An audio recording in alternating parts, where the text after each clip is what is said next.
Hi everyone, ನಮಸ್ಕಾರ. Welcome back to my YouTube channel. ನಾನು ನಿನ್ನೆದು ಗುರುಪೂರ್ಣಿಮೆ ಆಯ್ತಲ್ವಾ, ಆ ಒಂದು ವ್ಲಾಗನ್ನು ನಿಮ್ಮ ಜೊತೆ ಇವತ್ತು ಶೇರ್ ಮಾಡ್ಕೊಳ್ತಾ ಇದ್ದೀನಿ. ಅದರ ಜೊತೆ ಕೆಲವೊಂದು ರೆಸಿಪೀಸ್, ಹಾಗೇನೆ ನನ್ನ ಪೂರ್ತಿ ಡೇ ಯಾವ ರೀತಿ ಎಲ್ಲ ಇತ್ತು ಅನ್ನೋದನ್ನ ನಾನು ನಿಮ್ಮ ಜೊತೆ ಶೇರ್ ಮಾಡ್ಕೊಳ್ತಾ ಇದ್ದೀನಿ. ಹಾಗೇನೆ ಮಾರ್ನಿಂಗ್ ಎದ್ದ ತಕ್ಷಣ ಯಾವುದೇ ರೀತಿ ಗೊಂದಲಗಳಿಲ್ದಿರ ನಮ್ಮ ಕೆಲಸಗಳನ್ನು ನಾವು ಯಾವ ರೀತಿಯಾಗಿ ಮಾಡ್ಕೊಳ್ತೀನಿ, ಆ ಥರ ಮಾಡ್ಕೋಬೇಕಂತ ಹೇಳಿದ್ರೆ ನಮ್ಮ ನೈಟ್ ರೊಟೀನ್ ಅಥವಾ ಹ್ಯಾಬಿಟ್ಸ್ ಯಾವ ಥರ ಇರಬೇಕಂತೇಳಿ ನಾನಿಲ್ಲಿ ನಿಮ್ಮ ಜೊತೆ ಶೇರ್ ಮಾಡ್ಕೊಳ್ತಾ ಇದ್ದೀನಿ. ಬನ್ನಿ, ಹಾಗಿದ್ರೆ ನನ್ನ ವ್ಲಾಗನ್ನು ನಾನು ಶುರು ಮಾಡ್ತಾ ಇದ್ದೀನಿ. ಮೊದಲಿಗೆ ಸಾಮಾನ್ಯವಾಗಿ ಎಂದಿನಂತೆ ನಾನು ಏನು ಮಾಡ್ತೀನಿ, ಹೊರಗಡೆ ಕ್ಲೀನ್ ಮಾಡ್ಕೊಳ್ತಕ್ಕಂಥದ್ದು. ಆಮೇಲೆ ಮತ್ತೆ ಏನು ಮಾಡ್ತೀನಿ ಅಂತ ಹೇಳಿದ್ರೆ, ಇವಾಗ ನಾನು ಬೆಳಗ್ಗೆನೇ ಎದ್ಬಿಟ್ಟು ಎಲ್ಲನೂ ಕ್ಲೀನ್ ಮಾಡಿಕೊಂಡು ಈ ವಾರಗಳು ಅಮಾವಾಸ್ಯೆ ಹುಣ್ಣಿಮೆ ಅದೆಲ್ಲ ಮಾಡುವಾಗ ಮಾಡ್ಕೊಂಡು ಕುತ್ಕೊಂಡಿದ್ರೆ ಮಕ್ಕಳಿಗೆ ರೆಡಿ ಮಾಡ್ತಕ್ಕಂಥದ್ದು, ಟಿಫನ್ ಮಾಡ್ತಕ್ಕಂಥದ್ದು ಅದೆಲ್ಲನೂ ಸಹ ರೆಡಿ ಆಗಿಬಿಡುತ್ತೆ. ಮತ್ತು ಬೆಳಗ್ಗೆ ಇವಾಗ ನೈಟೇ ನಾನು ಎಲ್ಲನೂ ರೆಡಿ ಮಾಡ್ಕೊಂಡಿದ್ರೆ ಬೆಳಗ್ಗೆ ಬೇಗನೆ ಎಲ್ಲ ಕೆಲಸಗಳು ಆಗೋಗುತ್ತೆ. ಮತ್ತು ನನಗೂ ಸ್ವಲ್ಪ ಏನಾದ್ರೂ ಕೇರ್ ಮಾಡೋದಕ್ಕೆ, ಸೆಲ್ಫ್ ಕೇರ್ ಮಾಡ್ಕೊಳ್ಳೋದಕ್ಕೆ ಟೈಮ್ ಸಿಗುತ್ತೆ. ಹಾಗಾಗಿ ಏನು ಮಾಡ್ತೀನಿ, ನಾರ್ಮಲ್ ಡೇಸ್ಗಳಲ್ಲೆಲ್ಲ ಮಕ್ಕಳು ಹೋದ್ಮೇಲೆ ಸ್ವಲ್ಪ ರೆಡಿ ಮಾಡಿಕೊಂಡ್ರೆ, ಈ ರೀತಿ ವಾರಗಳಿರುವಂಥ ಟೈಮಲ್ಲಂತೂ ಮನೆ ಕ್ಲೀನಿಂಗ್ ಎಲ್ಲ ನೈಟೇ ಮುಗಿಸ್ಕೊಂಡಿರ್ತೀನಿ.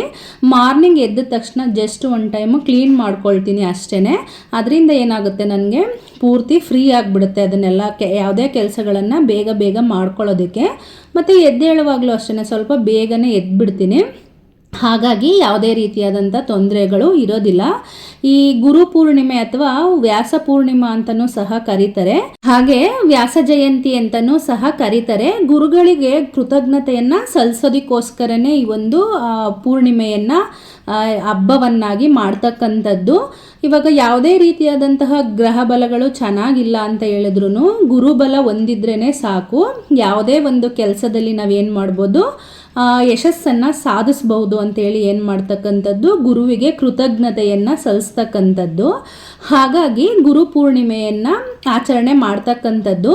ಮತ್ತು ಮನುಷ್ಯನಲ್ಲಿರ್ತಕ್ಕಂಥ ಅಂಧಕಾರವನ್ನು ತೊಡೆದು ಜ್ಞಾನವನ್ನು ಹಾಗೆ ವಿವೇಕವನ್ನು ನೀಡ್ತಕ್ಕಂಥವ್ರು ಗುರು ಆಗಿರ್ತಾರೆ. ತಂದೆ ತಾಯಿಗಳೆಲ್ಲ ಇವಾಗ ನಮಗೆ ರಕ್ತ ಸಂಬಂಧ ಆದ್ರಿಂದ, ಜನ್ಮ ಕೊಟ್ಟಿರೋದ್ರಿಂದ ಏನು ಮಾಡ್ತಾರೆ, ನಮಗೆ ಒಂದು ಜ್ಞಾನವನ್ನು ಕೊಡ್ತಕ್ಕಂಥದ್ದು, ನಮಗೆ ಬೇಕಾದಂಥದ್ದನ್ನು ಮಾಡ್ತಕ್ಕಂಥದ್ದು. ಆದರೆ ಪ್ರತಿಯೊಬ್ಬ ವ್ಯಕ್ತಿಗೂ ಅಷ್ಟೇ, ಯಾವುದೇ ಒಂದು ಕೆಲಸವೇ ಆಗಿರಲಿ, ಅವ್ರಿಗೆ ಅವರ ಬೆನ್ನ ಹಿಂದೆ ಒಬ್ಬರು ಗುರು ಇದ್ದೇ ಇರ್ತಾರೆ. ಪ್ರತಿಯೊಂದು ವಿಷಯದಲ್ಲೂ ಟೀಚ್ ಮಾಡ್ತಕ್ಕಂಥವ್ರು, ನಾವು ಏನೇ ಕಲಿಬೇಕಂತ ಹೇಳಿದ್ರು ಅಲ್ಲಿ ಟೀಚ್ ಮಾಡ್ತಕ್ಕಂಥವ್ರು ಇದ್ದರೆ ಮಾತ್ರನೇ ನಾವು ಆ ಕೆಲಸದಲ್ಲಿ ಯಶಸ್ಸನ್ನು ಪಡ್ಕೊಳ್ಳೋದಕ್ಕೆ ಸಾಧ್ಯ. ಹಾಗಾಗಿ ಏನು ಮಾಡ್ತಕ್ಕಂಥದ್ದು, ಅವರಿಗೆ ಒಂದು ಕೃತಜ್ಞತೆಯನ್ನು ಸಲ್ಲಿಸೋದಕ್ಕೋಸ್ಕರ ಗುರು ಪೂರ್ಣಿಮೆಯನ್ನು ಮಾಡ್ತಕ್ಕಂಥದ್ದು. ಈ ಸಾಯಿಬಾಬಾ ಟೆಂಪಲ್ಗಳಲ್ಲಿ ಮತ್ತು ಗುರು ರಾಯರ ಟೆಂಪಲ್ಗಳಲ್ಲಿ ತುಂಬಾ ಚೆನ್ನಾಗಿ ಇವಾಗ ಏನು ಮಾಡ್ತಾರೆ, ಪೂಜೆಗಳನ್ನು ಮಾಡ್ತಾರೆ. ನಾವು ಗುರುಗಳು ಅಂತೇಳಿ ಯಾರ್ಯಾರನ್ನ ಪೂಜ್ಯ ಭಾವನೆಯಿಂದ ನೋಡ್ತೀವೋ ಪ್ರತಿಯೊಂದು ಕಡೆ ಏನು ಮಾಡ್ತೀವಿ, ಅಲ್ಲಿ ಕೃತಜ್ಞತೆಯನ್ನು ಸಲ್ಲಿಸ್ತಕ್ಕಂಥ ಕೆಲಸಗಳು ನಡೆಯುತ್ತೆ. ಹಾಗಾಗಿ ಈಗ ಗುರುಪೂರ್ಣಿಮೆ ಅಂತ ಹೇಳಿದ್ರೆ ದೊಡ್ಡದಾಗಿ ವಿಶೇಷವಾಗಿ ಮಾಡ್ತಕ್ಕಂಥದ್ದು ಏನೂ ಇಲ್ಲ. ಸಾಮಾನ್ಯವಾಗಿ ಬೆಳಗ್ಗೆ ಎದ್ದು ಮನೆಯೆಲ್ಲ ಕ್ಲೀನ್ ಮಾಡಿಕೊಂಡು ಮತ್ತು ಎಲ್ಲರೂ ಸಹ ಸ್ನಾನ ಮಡಿಗಳೆಲ್ಲ ಮಾಡಿಕೊಂಡು ಆ ದೇವರಿಗೆ ಪೂಜೆಯನ್ನು ಮಾಡಿ ನೈವೇದ್ಯಕ್ಕೆ ಇಟ್ಟು ಪೂಜೆಯನ್ನು ಸಲ್ಲಿಸ್ತಕ್ಕಂಥದ್ದು, ಕೃತಜ್ಞತೆಯನ್ನು ಸಲ್ಲಿಸ್ತಕ್ಕಂಥದ್ದು. ಮತ್ತು ಮನೇಲಿ ಓದೋ ಮಕ್ಕಳಿರೋದ್ರಿಂದ ಈ ಗುರುಗಳಿಗೆ ಕೃತಜ್ಞತೆಯನ್ನು ಸಲ್ಲಿಸೋದ್ರಿಂದ ಅವರಲ್ಲೂ ಸಹ ಏನಾಗುತ್ತೆ, ಒಂದು ಓದಿನ ಕಡೆ ಗಮನ ಚೆನ್ನಾಗಿರುತ್ತೆ ಮತ್ತು ಒಂದು ಯಶಸ್ಸಿನ ಹಾದಿ ಸಹ ಅವ್ರಿಗೂ ಸಿಗುತ್ತೆ ಅಂತೇಳಿ ಏನು ಮಾಡ್ತಕ್ಕಂಥದ್ದು, ಈ ಗುರು ಪೂರ್ಣಿಮೆಯನ್ನು ಗುರುಗಳಿಗೆ ಕೃತಜ್ಞತೆಯನ್ನು ಸಲ್ಲಿಸಿ ಮಾಡ್ತಕ್ಕಂಥದ್ದು. ಊರಿಗೆ ಹೋಗಿದ್ವಿ, ಅಲ್ಲಿ ಇವಾಗ ಡೈರೆಕ್ಟು ಕರೆದ ಹಾಲು ಸಿಗುತ್ತಲ್ವ ಹಸುಗಳಿಂದ, ಸೊ ಹಾಗಾಗಿ ಹಾಲು ಸಿಕ್ಕಿತ್ತು, ತಗೊಂಡು ಬಂದ್ಬಿಟ್ಟು ಎಪ್ಪನ್ನು ಹಾಕ್ಕೊಂಡಿದ್ದೆ. ಇವತ್ತು ಹೇಗೂ ನೈವೇದ್ಯಕ್ಕೆ ಮೊಸರು ಅನ್ನ ಮಾಡಬೇಕು ಅನ್ನೋ ಪ್ಲ್ಯಾನಿಂಗ್ ಇತ್ತು. ಹಾಗಾಗಿ ನೈವೇದ್ಯಕ್ಕೆ ಅಂತ ಹೇಳ್ಬಿಟ್ಟು ಅದನ್ನು ಆಗುತ್ತೆ ಅಂತ ಹೇಳ್ಬಿಟ್ಟು ಎಪ್ಪನ್ನು ಹಾಕ್ಕೊಂಡಿದ್ದೆ. ಪೂಜೆನ ಶುರು ಮಾಡ್ಕೊಳ್ಳೋದಕ್ಕೆ ಮೊದಲೇ ರೈಸ್ಗೆ ಆಗೋದಕ್ಕೆ ಇಟ್ಬಿಟ್ಟಿದ್ದೆ. ಮತ್ತು ಕಾಳುಗಳು ಇತ್ತು, ಅದನ್ನು ಸಹ ಬೇಯೋದಕ್ಕೆ ಅಂತ ಇಟ್ಕೊಂಡಿದ್ದೆ. ನಾನು ಒಟ್ಟಿಗೆ ಪೂಜೆ ಎಲ್ಲ ಟೈಮ್ ಆಗಿತ್ತು, ಎಲ್ಲ ಸ್ನಾನ ಎಲ್ಲ ಮುಗಿಸ್ಕೊಂಡು ಬರುವಷ್ಟರಲ್ಲಿ ಪೂಜೆ ಎಲ್ಲ ಮಾಡಿಕೊಂಡು ಮಕ್ಳಿಗೂ ರೆಡಿ ಮಾಡಿಕೊಂಡು ನೈವೇದ್ಯಕ್ಕೆಲ್ಲ ಟೈಮ್ ಆಗುತ್ತೆ ಅಂತ ಹೇಳ್ಬಿಟ್ಟು ಮಧ್ಯೆ ಸ್ವಲ್ಪ ಪೂಜೆನೂ ಮಾಡ್ಕೊಳ್ತಾ ಇದ್ದೆ, ರೆಡಿ ಮಾಡ್ಕೊಳ್ತಾ ಇದ್ದೆ. ಹಾಗೆ ಇದನ್ನು ಸಹ ರೆಡಿ ಮಾಡ್ಕೊಳ್ತಾ ಇದ್ದೆ. ಮತ್ತು ನಾನು ಸ್ವಲ್ಪ ಒಂದು ಲೋಟಕ್ಕೆ 1 ಗ್ಲಾಸ್ ಅಕ್ಕಿ ತಗೊಂಡಿದ್ದೀನಿ ಅಂತ ಹೇಳಿದ್ರೆ 3 ಗ್ಲಾಸ್ ನೀರನ್ನು ಯೂಸ್ ಮಾಡ್ಕೊಳ್ತೀನಿ ರೈಸ್ ಮಾಡೋದಕ್ಕೆ. ಚೆನ್ನಾಗಿ ಮೆತ್ತಗೆ ಬೇಯಿಸ್ಕೊಂಡ್ರೆ ಮೊಸರು ಅನ್ನ ಚೆನ್ನಾಗಿರುತ್ತೆ.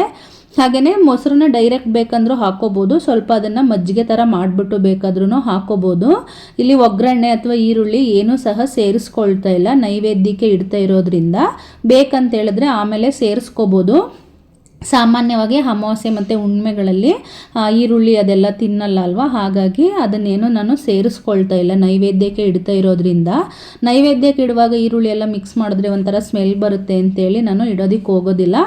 ಮತ್ತು ಒಗ್ಗರಣೆನೂ ಸಹ ಏನೂ ಯೂಸ್ ಮಾಡ್ಕೊಳ್ತಾ ಇಲ್ಲ. ನೈವೇದ್ಯಕ್ಕೆ ಇಟ್ಟಾದಮೇಲೆ ಬೇಕಂದ್ರೇ ಯೂಸ್ ಮಾಡ್ಕೋಬೋದು. ಮತ್ತು ಯಾವುದೇ ಮೊಸರು ಅನ್ನ ಮಾಡಿದ್ರೂ ಸಹ ಹಾಲನ್ನು ಸೇರಿಸಿದ್ರೆ ತುಂಬಾ ಚೆನ್ನಾಗಿರುತ್ತೆ. ಬರೀ ಕ್ಯಾರೆಟು ಹಾಗೆಯೇ ಸೌತೆಕಾಯಿ ಹಾಗೆ ಇದಿತ್ತು, ದಾಳಿಂಬೆ ಇತ್ತು, ಅದಷ್ಟನ್ನೇ ಯೂಸ್ ಮಾಡ್ಕೊಂಡು ಇಲ್ಲಿ ಮೊಸರು ಅನ್ನವನ್ನು ನೈವೇದ್ಯಕ್ಕಾಗಿ ನಾನು ರೆಡಿ ಮಾಡ್ಕೊಂಡಿದ್ದೀನಿ. ಹೆಲ್ದಿಯಾಗೂ ಸಹ ಇರುತ್ತೆ, ತುಂಬಾ ಚೆನ್ನಾಗೂ ಸಹ ಇರುತ್ತೆ. ಹಾಗೆಯೇ ಚೆನ್ನಾಗಿ ಆಗಬೇಕಂದ್ರೆ ಒಂಚೂರು ಏಲಕ್ಕಿಯನ್ನು ಕೊನೆಯದಾಗಿ ಸೇರಿಸ್ಕೊಂಡ್ರೆ ಫ್ಲೇವರು ಸಹ ತುಂಬಾ ಚೆನ್ನಾಗಿರುತ್ತೆ. ಮತ್ತು ಪೂಜೆಗೆಲ್ಲ ರೆಡಿ ಮಾಡ್ಕೊಂಡಿದ್ದಾಯಿತು. ಮಕ್ಳಿಗೂ ಸಹ ಟೈಮ್ ಆಗಿತ್ತು, ಹೊರಡ್ತಾ ಇದ್ರು. ಸೊ ಹಾಗಾಗಿ ನಾನು ಪೂಜೆಗೆ ಏನಾದರೂ ಕುತ್ಕೊಂಡ್ರೆ ಅರ್ಧಂಬರ್ಧ ಮಾಡಿ ಬಿಟ್ಟು ಮತ್ತೆ ಬಂದ್ಬಿಟ್ಟು ಇವಾಗ ಏನಾದ್ರೂ ಶ್ಲೋಕಗಳು ಮಂತ್ರಗಳೆಲ್ಲ ಹೇಳ್ಕೊಳ್ತಾ ಇರ್ತೀನಿ. ಅವ್ರು ಹೋಗ್ಬೇಕಾದ್ರೆ ಕರಿತಾನೆ ಇರ್ತಾರೆ. ಯಾವಾಗಲೂ ನಾನು ಅವ್ರನ್ನ ಕಳಿಸೋ ತನಕನೂ ಮನೆ ಒಳಗಡೆ ಬರೋದಿಲ್ಲ, ಎಷ್ಟೇ ಟೈಮ್ ಆಗಿದ್ರೂ ಅಷ್ಟೇ, ಎಷ್ಟೇ ಬ್ಯುಸಿ ಇದ್ರೂ ಅಷ್ಟೇ. ಹಾಗಾಗಿ ಏನು ಮಾಡ್ತೀನಿ, ಮೊದಲು ಅವ್ರನ್ನ ಕಳಿಸ್ಬಿಟ್ಟು ಬಂದು ಆಮೇಲೆ ನೆಮ್ಮದಿಯಾಗಿ ಪೂಜೆಯನ್ನು ಮಾಡ್ಕೊಳ್ಳೋಣ. ಇಲ್ಲ ಅಂತ ಹೇಳಿದ್ರೆ ಹೊರಗಡೆ ನಿಂತ್ಕೊಂಡು ಡೈಲಿ ಅಭ್ಯಾಸ ಆಗ್ಬಿಟ್ಟಿದೆಯಲ್ಲ, ಹಾಗಾಗಿ ಬಂದಿಲ್ಲ ಅಂತ ಹೇಳ್ಬಿಟ್ಟು ಕರಿತಾನೆ ಇರ್ತಾರೆ. ಮತ್ತು ಹೋಗೋ ಟೈಮಲ್ಲಿ ನಾವು ನಿಂತ್ಕೊಂಡು ಮಕ್ಕಳನ್ನ ಸ್ವಲ್ಪ ಕಳಿಸ್ಕೊಟ್ಬಿಟ್ಟು ಬಂದರೆ ಅವ್ರಿಗೂ ಸಹ ಖುಷಿಯಾಗಿರುತ್ತೆ. ಖುಷಿಯಾಗಿ ಕ್ಲಾಸ್ಗೆ ಹೋಗ್ತಾರೆ ಅಂತ ಹೇಳಿದ್ರೆ ಏನಿದ್ರು ಸಹ ನೀಟಾಗಿ ಕಲ್ತ್ಕೊಂಡು ಬರ್ತಾರೆ. ಇಲ್ಲ ಅಂತ ಹೇಳಿದ್ರೆ ಹೋಗುವಾಗ್ಲೇ ಭಯ, ಟೆನ್ಷನ್ನು ಹತ್ಕೊಂಡು ಆ ರೀತಿ ಎಲ್ಲ ಮಾಡ್ಕೊಂಡು ಹೋದರೆ ಮತ್ತೆ ಅಲ್ಲೂ ಸಹ ಅವ್ರು ಏನೂ ನೀಟಾಗಿ ಕಲಿಯೋದಿಲ್ಲ.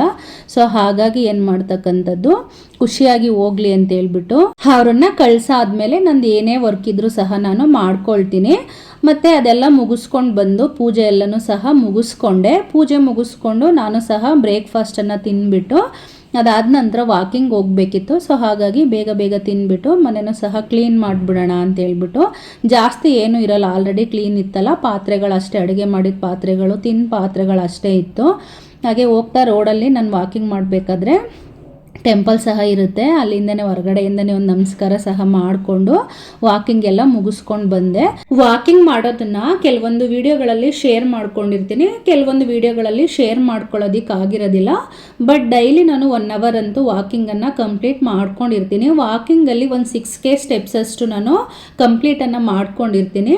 ಮನೇಲಿ ಹೇಗೂ ಓಡಾಡ್ಕೊಂಡು ಕೆಲಸ ಮಾಡ್ಕೊಳ್ತಾ ಇರ್ತೀವಲ್ಲ, ಹಾಗಾಗಿ ಇನ್ನೊಂದು 4K ಅಷ್ಟು ಇಲ್ಲಿ ಕಂಪ್ಲೀಟ್ ಆಗುತ್ತೆ. ಟೋಟಲ್ ಒಂದು 10K ಅಷ್ಟು ಸ್ಟೆಪ್ಸನ್ನು ಕಂಪ್ಲೀಟನ್ನು ಮಾಡ್ಕೊಳ್ಳೋದಕ್ಕೆ ನೋಡ್ತೀನಿ. ಎಷ್ಟೇ ಕೆಲಸಗಳಿದ್ರೂ ನಮ್ಮ ಬಗ್ಗೆ ಸ್ವಲ್ಪ ನಾವು ಗಮನ ಕೊಟ್ಕೊಳ್ಬೇಕಾಗುತ್ತಲ್ಲ, ಹಾಗಾಗಿ ಈ ರೀತಿಯಾಗಿ ಟೈಮ್ ಸಿಕ್ಕಿದಾಗೆಲ್ಲನೂ ಸಹ ಅದನ್ನು ಕಂಪ್ಲೀಟ್ ಮಾಡ್ಕೊಳ್ತಾ ಹೋಗ್ತೀನಿ. ವಾಕಿಂಗ್ ಎಲ್ಲ ಮುಗಿಸ್ಕೊಂಡು ಬಂದು ಡ್ರೈ ಫ್ರೂಟ್ಸ್ ಎಲ್ಲ ತಂದು ತುಂಬ ದಿನ ಆಗಿತ್ತು, ಅಲ್ಲೇ ತಗೊಂಡು ಆಲ್ರೆಡಿ ತಿಂದ್ಬಿಟ್ಟಿದ್ರು. ಯಾವುದನ್ನು ಸಹ ಕಂಟೈನರ್ಗೆ ಹಾಕ್ಕೊಂಡಿರಲಿಲ್ಲ. ಸೊ ಹಾಗಾಗಿ ಅದನ್ನು ಸಹ ತೆಗೆದಿಟ್ಬಿಡೋಣ ಅಂತ ಹೇಳ್ಬಿಟ್ಟು ಅದನ್ನು ಕ್ಲೀನ್ ಮಾಡಿ ಇಟ್ಕೊಂಡೆ. ಆ ಪೇಪರ್ಸ್ ಎಲ್ಲ, ಕವರ್ಸ್ ಎಲ್ಲ ಹಾಗಾಗಿ ಇತ್ತಲ್ಲ, ಅದೆಲ್ಲ ತುಂಬ ಗಲೀಜು ಅನಿಸ್ತಾ ಇತ್ತು.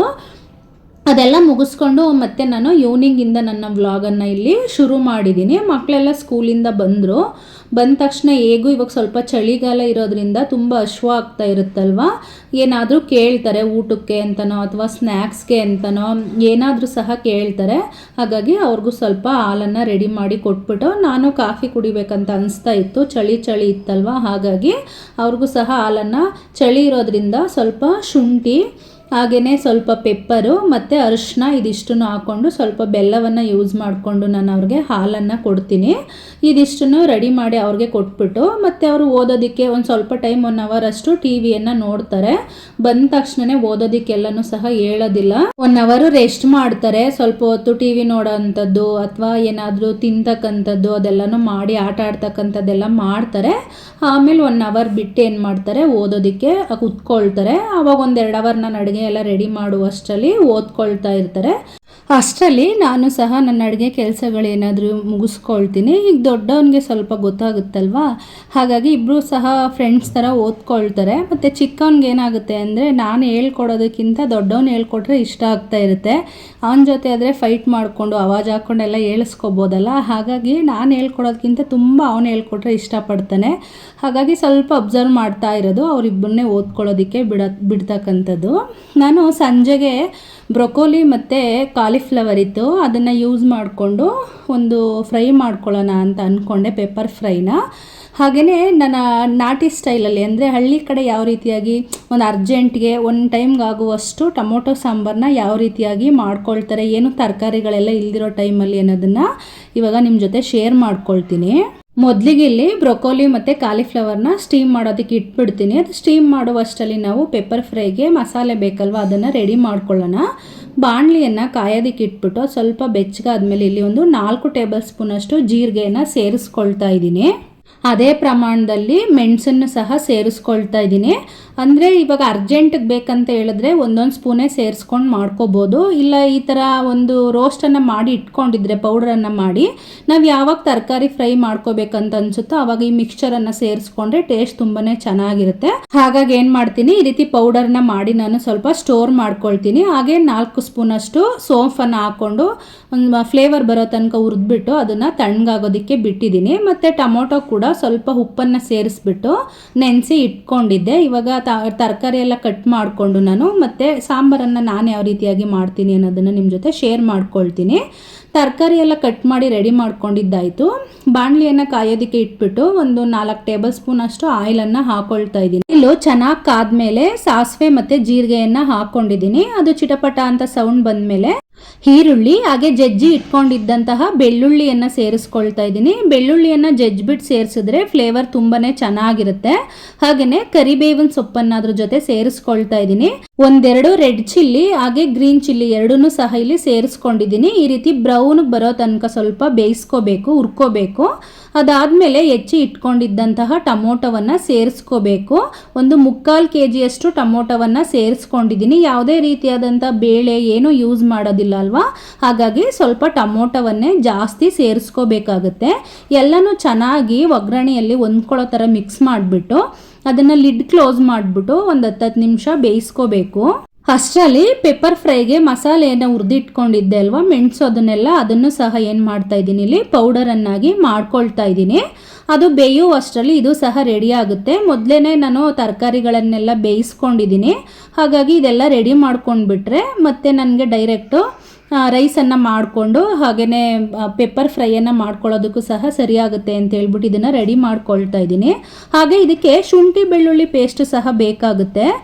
ಖಾಲಿ ಆಗಿಬಿಟ್ಟಿತ್ತು, ಹಾಗಾಗಿ ಅದನ್ನು ಸ್ವಲ್ಪ ಬಿಡಿಸಿ ಇಟ್ಕೊಂಡಿದ್ದೆ. ಫ್ರೀ ಟೈಮ್ ಇರುವಾಗ ಈ ಥರ ಎಲ್ಲ ಬಿಡಿಸಿ ಇಟ್ಕೊಂಡು ಮಾಡಿ ಇಟ್ಕೊಳ್ತೀನಿ. ಆವಾಗ ಮತ್ತೆ ನಮಗೆ ಯೂಸ್ ಮಾಡ್ಕೊಳ್ಳೋದಕ್ಕೆ ಡೈಲಿ ಒಂದೊಂದು ಪೌಡ್ರ್ ಏನಾದರೂ ಇದ್ದರೆ ಮತ್ತು ಏನೇ ಮಾಡಿಕೊಂಡ್ರೂ ಹೋಮ್ ಮೇಡೇ ಮಾಡ್ಕೊಳ್ತೀನಿ. ಜಾಸ್ತಿ ತುಂಬ ಹೊರಗಡೆ ಔಟ್ಸೈಡ್ದೆಲ್ಲ ತಂದು ಯೂಸ್ ಮಾಡೋದಕ್ಕೆ ಹೋಗೋದಿಲ್ಲ.